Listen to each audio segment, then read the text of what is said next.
The last time I saw the sun, I was holding a box that contained Sauron's only admission of inadequacy. Inside was not a weapon, not a ring of power, not a threat or a command or a binding spell, but an apology, a request for help, written in the language of gods, offered to a creature that had already refused him twice before. I did not know that then, of course. I only knew what I had been told, that the chest no larger than a book contained the fate of the West, that I had been selected from 10,000 servants to carry it, and that if I succeeded, I would be given the 9 to hold, not to wear, never to wear, but to guard, to be in the Dark Lord's own words, the keeper of chains while others wear them. It was a lie. I understood that, even as I knelt in the obsidian chamber and felt the weight of the box settle into my hands. The 9 were not meant for the hands of a steward, a quartermaster, a man whose greatest talent was making supply lines run on time. But the Iao promise was enough to get me to lead an expedition into the heart of the Misty Mountains. Enough to make me believe, for 90 days, that I was special, that I was chosen, that I was more than merely efficient. My name is Alcarin, or it was before I descended into Khazad-dûm and emerged less than I had been. I was a captain in the Corsair fleet, then a commander in the Easterling campaigns, then a steward in the Black Tower itself. I had spent 30 years becoming very good at looking at the machinery of evil without seeing what it ground between its teeth. I had signed orders that sent thousands to die, had managed the logistics of a war that spanned continents, had learned to sleep through the screaming that echoed up from the lower pits of Barad-dûr. That is why he chose me. Not because I was powerful, not because I was loyal, though I was loyal enough, but because I was human, with a human's frailty and a human's desperate hope for significance, and therefore perhaps the only kind of creature the Balrog might not destroy on sight, simply for having the audacity to approach. But I was not foolish enough to go alone. Sauron gave me 3 companions for the journey, though I realized later that he gave them to me for the same reason a man might tie bells to a sheep before sending it into wolf country. Not to save the sheep, to know where the wolves are. Therin was the first, a blacksmith from the outskirts of Umbar, massive and silent, who had forged the hinges for the gates of Minas Morgul. He carried a hammer that could break stone and wore armor of blackened steel that made him look like a moving shadow. He was there to protect the chest, or so I was told. In truth, I think he was there to remind me what awaited if I considered opening the box. Aelind was the second, a scholar of the white face, one of the few who had studied the black tongue without going mad, who could read the inscriptions on dwarven doors and speak the words that might open them. She was slight, nervous, her fingers always twitching as if writing invisible letters in the air. She was there to guide us through the mines, to read the signs that would lead us to the Nameless Terror. And Malak, the youngest, a tracker from the eastern deserts, who claimed he could follow a serpent across solid rock. He was there to find the path, to read the heat signatures in the stone, to tell us when we were getting close. He was 19 years old. He had lied about his age to be chosen for the expedition. I learned this on the 3rd night, when he woke screaming from a dream about his mother. We left Barad-dûr on the eve of battle, though we did not know that is what it was. The war was coming, the pieces were moving, the ring was stirring in its hiding place. Sauron could feel it, feel the currents of fate shifting as the free peoples stirred from their long sleep. He had assembled armies beyond counting, had bred orcs in their millions, had placed his pieces upon the board with the care of a grandmaster, certain of inevitable victory. But he lacked one piece, one terrible shadow that could turn the tide before the tide had even begun to flow. He needed the Balrog, not just its fire, not just its whip, but its nature. A Maia, like him. A peer, if one could speak of peers in the kingdom of the eye. Winged terror to counter the eagles of Manwë. Ancient power to break the will of men before the first sword was drawn. But he could not go himself. Could not leave Barad-dûr, not with his power finally cohering after 3,000 years, not with the ring so close to being found. He could not send a Nazgûl. The ringwraiths were bound to the one, drawn to it, consumed by the hunt. He could not send an orc. The Balrog would view such a messenger as an insult, as prey to be toyed with and discarded. And to send one of the black Númenóreans would be to waste a valuable piece on what was likely a fool's errand. He needed an intermediary, a diplomat of the dark, and he needed me to understand that I was expendable enough to risk and competent enough to possibly succeed.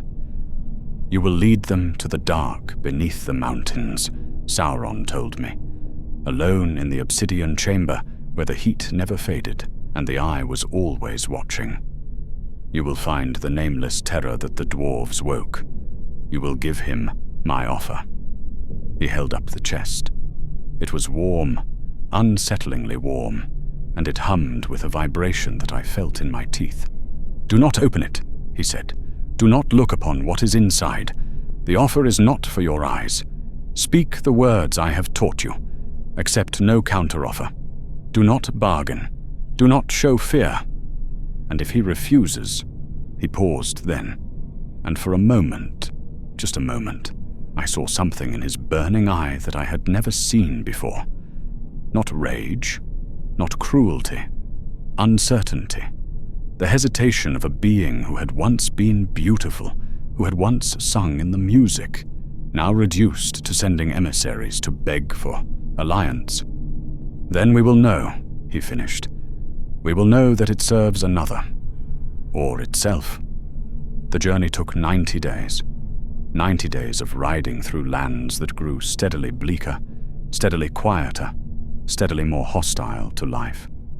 We traveled light, 4 horses, pack mules for supplies, and a dozen wights bound to my command, spirits of the dead that would not enter Moria, but would guard our camp at the mountain's foot. Therin barely spoke during the journey. He rode at the back, his hammer across his saddle, watching the horizons as if expecting pursuit. Eilind talked constantly, reciting the history of Khazad-dûm, the reign of Durin, the awakening of the Balrog in the Third Age, the fall of the dwarves. She spoke to keep the fear at bay, I think, to fill the silence that otherwise pressed against us like a physical weight. Malak was the only one who seemed excited. He was young. He had not yet learned that proximity to power is not the same as possessing it. He spoke of glory, of how Sauron would reward us when we returned successful, of the lands we would be given, the slaves we would own. I did not disabuse him of these fantasies. It seemed cruel to tell him that the Dark Lord's rewards were typically indistinguishable from his punishments. We reached the East Gate on a morning when the mist lay heavy on the land. The black door gaped like a wound in the mountain's face, a rectangular void where proud doors of steel and stone had once stood. Dwarven runes still marked the arch, though they seemed to shift in the half-light, spelling out warnings in a language that predated the sun. The whites will not follow, I told the others. From here, we are alone. Eilind's hands were shaking as she traced the runes. It says, "Speak, friend, and enter." But the door is already open. Something forced it. From the inside. Therin dismounted and approached the gate. He stood in the entrance for a long moment, his massive frame silhouetted against the dark, then turned back to us. "I can feel heat," he said. "From within. Not forge heat. Something older." We entered in single file. I carried the chest. Aylind followed with her maps and her dictionaries. Therin walked beside me, his hammer ready, and Malak brought up the rear, his youthful enthusiasm finally silenced by the absolute dark that swallowed us when we crossed the threshold. I had a helm wrapped in shadow magic, allowing me to see in the dark as orcs do, though everything appeared in shades of grey and sepia, drained of life and colour. I shared this vision with Aylind through a spell she cast, but Therin and Malak had only torches, and Sauron had forbidden true flame, explaining that the Balrog would view fire as competition, as an insult. They carried instead dim witchlights, cold blue flames that gave barely enough illumination to avoid the worst pitfalls. The mines of Moria were vast, beyond comprehension. Not carved so, much as devoured, the stone eaten away by dwarven industry over centuries, until the interior of the mountain resembled the inside of a skull, hollow, complex, filled with strange geometries and sudden drops. We walked for hours along the edge of a chasm so deep that even my shadow vision could not find its bottom. We crossed bridges no wider than our outstretched arms, spanning distances that should have been impossible, the four of us crawling like insects across the stone. It was on the second day that we found the first bones. They were dwarven, mostly, skulls with the characteristic density of dwarf bone, still wearing helmets of mithril that had not rusted. But there were other bones, too. Human bones. Fragments of armor that bore the mark of the Black Tower, the eye stamped into the breastplates. I knelt by one such skeleton, the armor still containing a ribcage that had been crushed from above, and felt the chill of realization. I was not the first messenger Sauron had sent.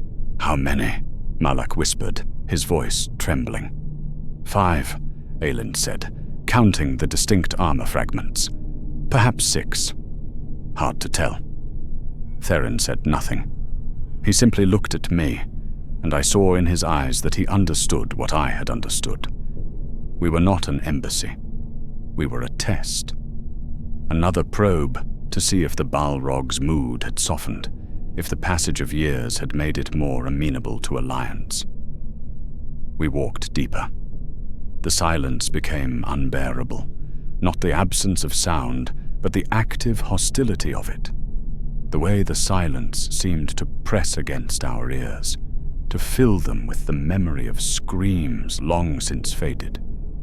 We found more bones, a skull impaled on a broken spear, armor that had been melted into the stone, as if by terrible heat, a journal, partially burned, written in a hand I recognized from the Black Tower, dated 60 years prior, describing a similar expedition that had never returned.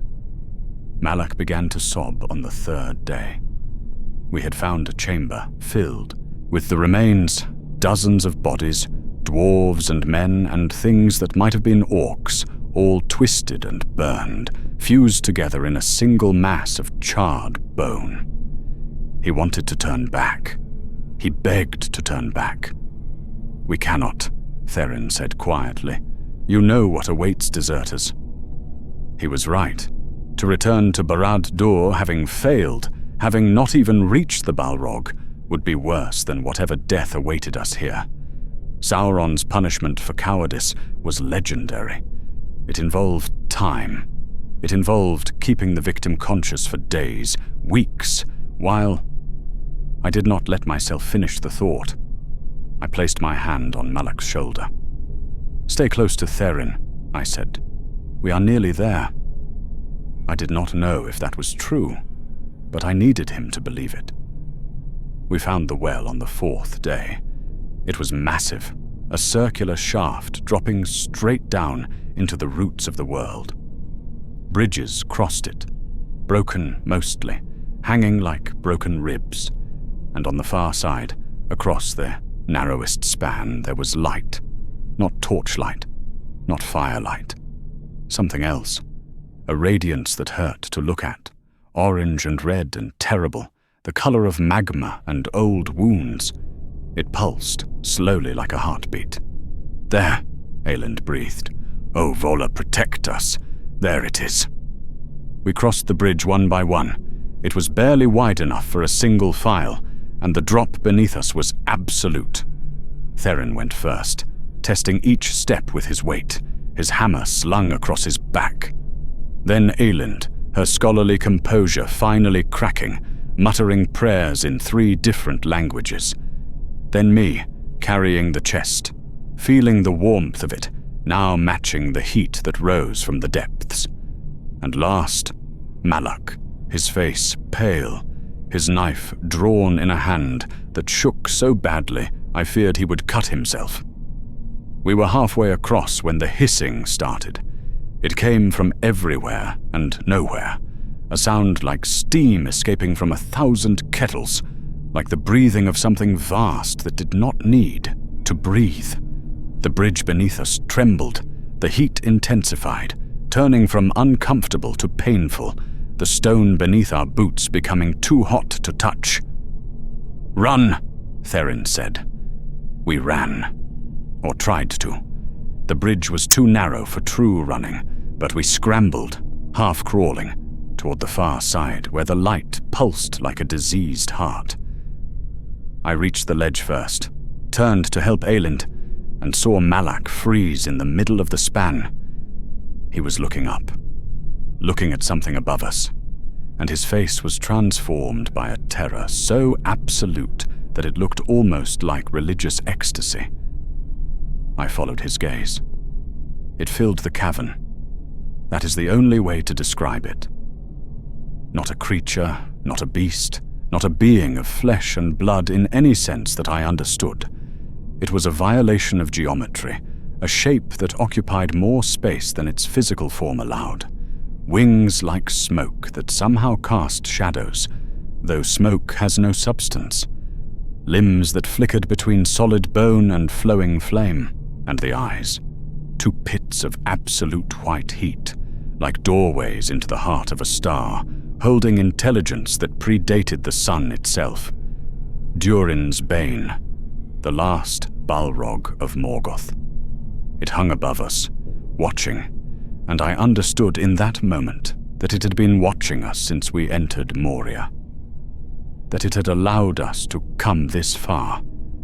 That the bones we had found were not warnings left by chance, but a museum arranged for our edification. Malak stood frozen on the bridge. He did not scream. He simply stopped, as if his mind had fled too far to find its way back to his body. "Malak!" Theron shouted. "Move!" The Balrog descended. Not flew.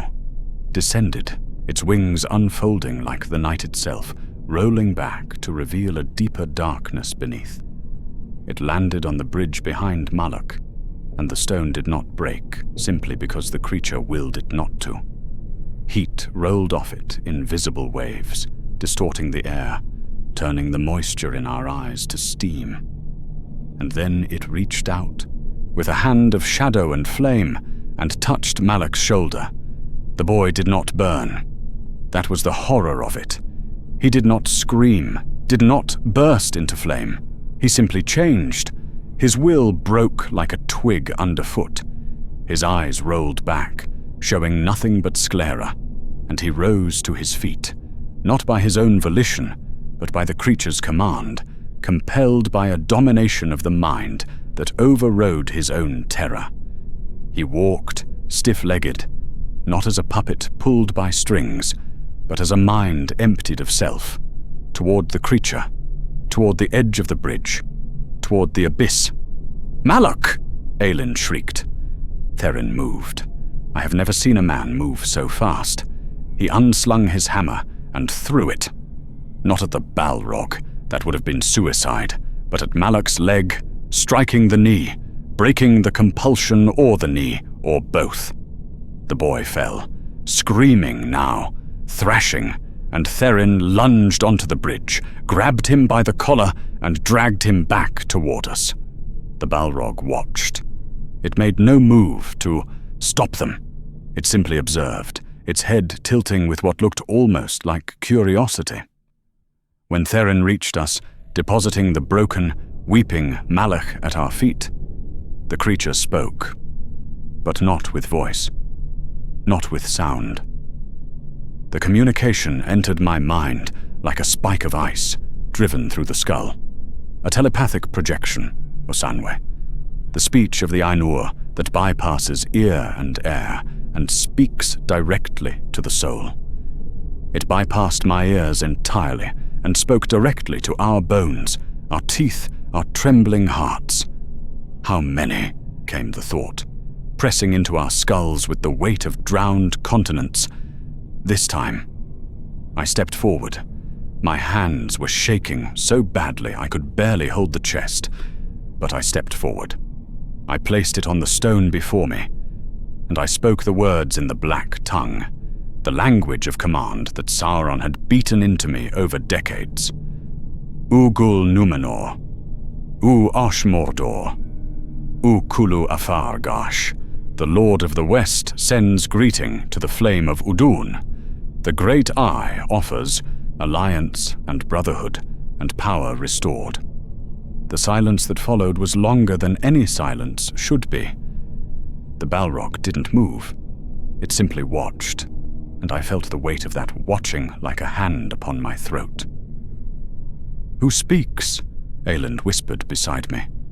"Who among the dead speaks to the flame?" I did not answer her. I was watching the Balrog, watching the way its wings slowly folded, the way its form seemed to compress and focus until it was merely terrifying rather than impossible. It approached, step by step, each footfall making the stones sing with heat. And then it spoke again into our minds, and this time its mental voice was almost gentle, almost curious, like a teacher questioning a student who has given a wrong but interesting answer. "You bring the Dark Lord's voice," it projected, the thoughts resonating in my head like church bells underwater. "But you are not his voice. You are meat. You are fragile. You are temporary. Why does he send meat to speak for fire?" I found my voice. "I carry his offer. In the chest. I am not permitted to look upon it. But it is."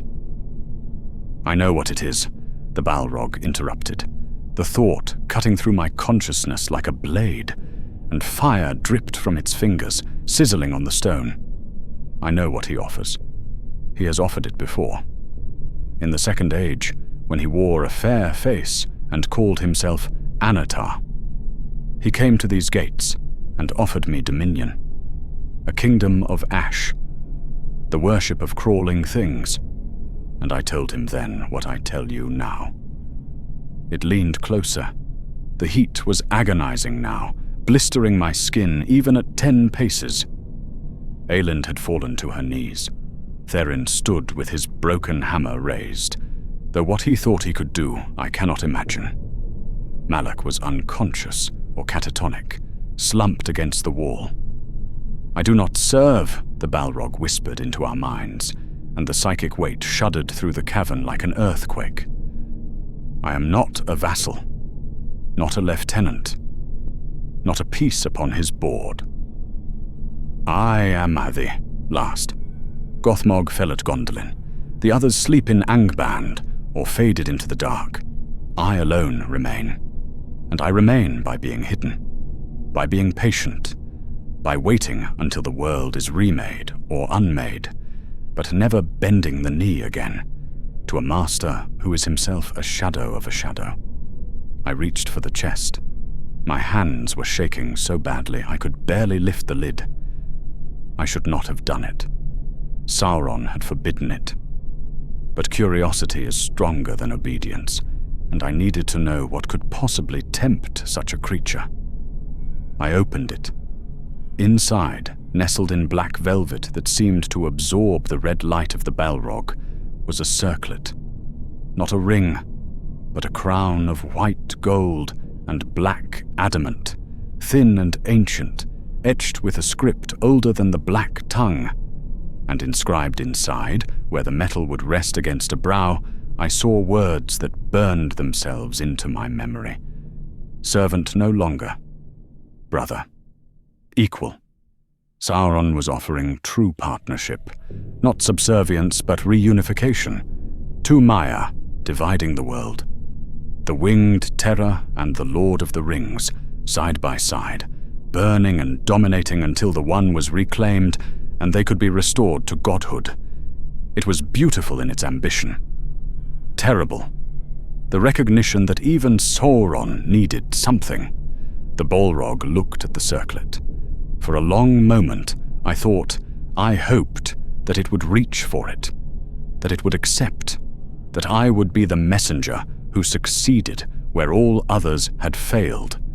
Then the psychic projection of scorn hit us, not laughter, but a mental sensation of contempt so pure it made the air shudder. The stone beneath our feet groaned, the heat flared, and I felt, rather than heard, the mockery. Brother, came the thought, dripped with contempt. Equal. He thinks I have forgotten what he was. He thinks I do not remember the lamps, and the breaking, and the years in the pits of Utumno where he grovelled before Morgoth, while I stood in the burning heights. He thinks that because he has put on a new face, and built a new tower, he is different. He is not different. He is the same creature who betrayed us all in the beginning, who bowed to the dark Vala, and then, when the bowing grew tedious, betrayed him too. It reached out and took the circlet, not from the chest, but from my trembling hand where I had lifted it. The white gold should have blistered. It did not. The Balrog simply held it, examined it, turned it in fingers of shadow and flame. Then it closed its fist. When it opened its hand again, molten metal ran between its fingers like water. Gold and adamant, alloys that should have resisted dragonfire, dripped down in bright streaks, cooling into meaningless slag before they ever struck the dark below. The circlet that had offered equality became droplets of cooled metal, scattered and worthless. Tell him I remember the music, came the final projection, soft and sad as wind through empty halls, settling into our minds like ash.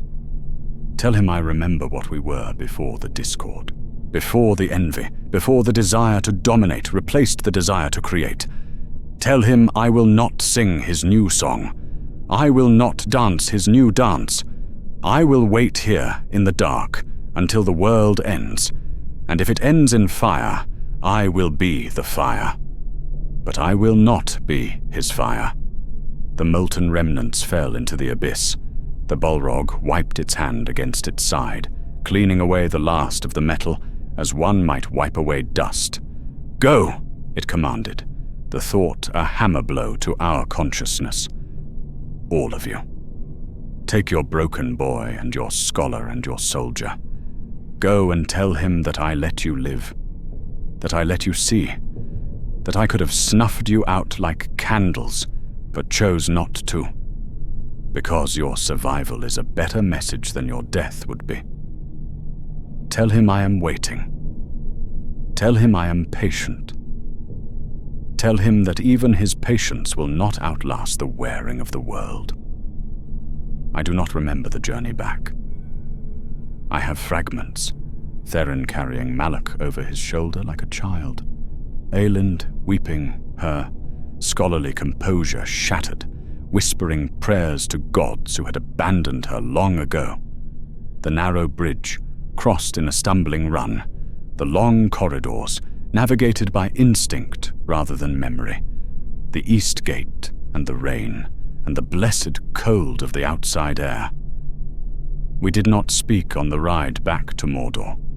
Malak died 3 days from the mountains. He never woke from his catatonia, simply stopped breathing in his sleep. Aelind rode in silence, staring at her hands, which had been burned when she tried to help me close the chest. The burns never healed properly, leaving her fingers twisted and white. Theron was the only one who seemed unchanged. He rode with his broken hammer across his saddle, watching the horizons. When we made camp, he would sit by the fire and sharpen a knife that needed no sharpening. I understood, eventually, that he had known. Before we even entered Moria, he had known what we were. Not an embassy. A test. Expendable souls sent to confirm what Sauron suspected, that the Balrog would not ally, would not serve, would remain hidden until the world's ending. We reached Barad-dûr on the eve of the war's beginning. I expected execution. Expected to be given to the Nazgûl for sport, or fed to the orcs, or simply extinguished. Instead, Sauron laughed. It was not a pleasant laugh. It was the sound of iron scraping against iron, of glaciers carving into the sea. But it was genuine. He laughed when I told him the Balrog's words, described the circlet turned to slag, recounted the refusal and the contempt. "So," he said, his voice almost tender. He remembers. He remembers the music. He thinks that makes him superior, that his patience is wisdom, and my ambition is weakness. He turned from me then, looking west toward the mountains. "Let him wait," Sauron whispered. "Let him hide. The world is changing, Alcarin. The Third Age is ending, and even the patience of mountains crumbles when the foundations shift." He looked at me then, and I saw something unexpected in the eye. Satisfaction. My failure had confirmed what he needed to know. The Balrog was not a threat he needed to neutralize. It was a power that would remain neutral while he reshaped the world. "We will not speak of this again," he said. "You did well. Few survive Moria. Fewer still survive audience with the Nameless." He gave me a new commission. Not the 9. That was the lie, as I had known it was. But command of the supply lines to Minas Morgul. A position of trust.